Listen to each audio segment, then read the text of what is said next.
This is our best chance for peace at this point right now, is it not? Well, it's a great chance for peace, but let's look at the fact. I mean, this isn't going to end the violence on the ground in Syria. I mean, the Kurds aren't involved in this deal.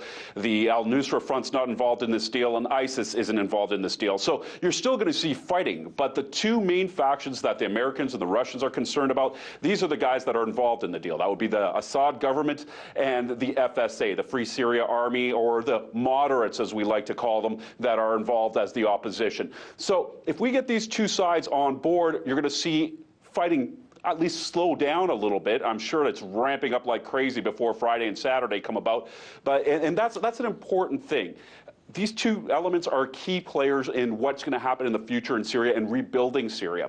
That said, however, the real players here are the United States of America and Russia, because you're going to hear a lot of white noise coming from the ground. There's going to be false flag operations. There's going to be a lot of he said, she said happening, a lot of blame going on that bullets were fired from this side or from that side.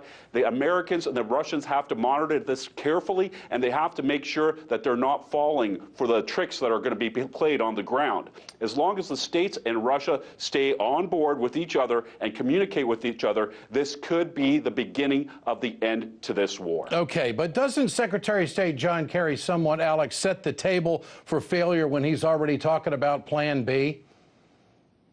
Well, what is that Plan B, Ed? He's not telling us what it is. So failure, yes. Look, I mean, I spent 5 years in the former Yugoslavia when the war was going on there, and I saw ceasefire after ceasefire break down. But like I said, this is an important first step.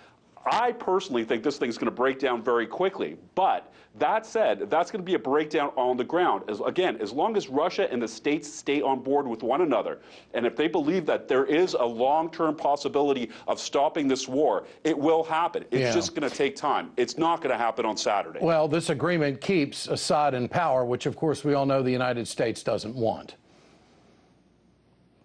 Well, the U.S. doesn't want that, but, you know, like a lot of people are saying, well, look at the U.S. now, they're not the big boy on the block anymore.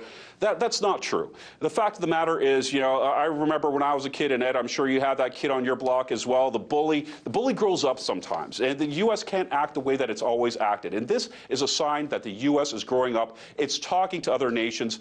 Like it or not, Russia's a powerful player here. Russia's been in Syria a very long time. They've had bases there before anybody, or unlike anybody else. Nobody else has had a base there, and that has been their only foreign base. So now that the U.S. and Russia sitting down, the U.S. is playing fair, and it's doing the right thing. And this is how we're going to see this thing end. Alex Michailovich reporting tonight from Toronto. Thanks so much.